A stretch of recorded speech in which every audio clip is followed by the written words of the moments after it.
এই অঞ্চল কিন্তু একটি অবহেলিত অঞ্চল। আমাদের জেলাটা আপনি যদি ফেনী এবং নোয়াখালীর সাথেও এখন কম্পেয়ার করেন, আমার মনে হয় কি বলেন, আপনারা কি বলেন, আমরা কিন্তু ক্যাটাগরিক্যালি আমরা পিছিয়ে আছি, কি বলেন?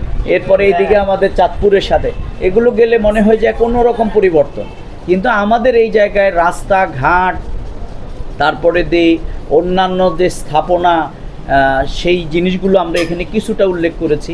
আমরা পর্যায়ক্রমে আমাদের এখানে স্বাস্থ্য ব্যবস্থা যেভাবে ভেঙে পড়েছে, আমাদের এখানে রেল লাইন হওয়ার মতো একটা পরিবেশ কিন্তু এখানে রয়েছে, আমাদের এখানে আরও অন্যান্য যে স্থাপনাগুলো করবার মতো এই জনপদে 19 লক্ষ মানুষের বসবাস, এবং বাংলাদেশের বলা যায় জাতীয় পর্যায়ে কিন্তু লক্ষ্মীপুরের এই জনপদের ঐতিহাসিক কিন্তু অবদান রয়েছে।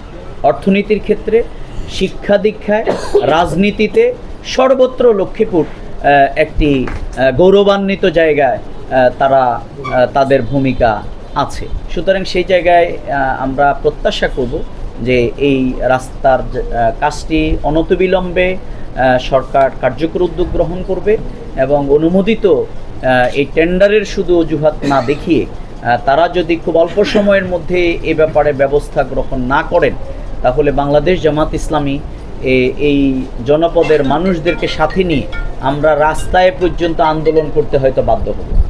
আমরা মানববন্ধন, অন্যান্য পর্যায়ক্রমে আমরা কর্মসূচির দিকে যাব, কারণ প্রতিনিয়ত এখানে অ্যাক্সিডেন্ট হচ্ছে, মানুষ ক্ষতিগ্রস্ত হচ্ছে।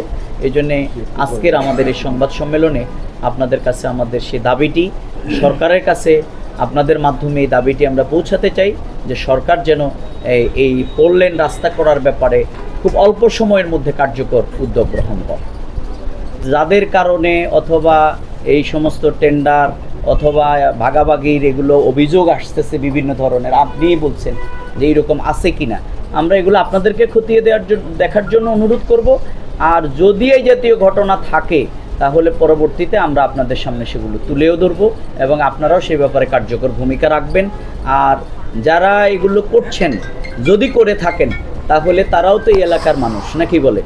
সুতরাং আমরা তাদেরকে সতর্ক হওয়ার জন্য আহ্বান জানাবো যে এগুলো তারা না করে জনতার কাতারে এসে জনগণের কল্যাণে আমরা একযোগে এই লক্ষ্মীপুরবাসী, আমাদের প্রিয় জন্মভূমি, আমরা এখানে এই রাস্তার উন্নয়নে, অগ্রগতিতে এবং প্রত্যেকটি কাজে আমি সবাইকে ঐক্যবদ্ধভাবে দলমত নির্বিশেষে এগিয়ে আসার জন্য আমি আহ্বান জানাই।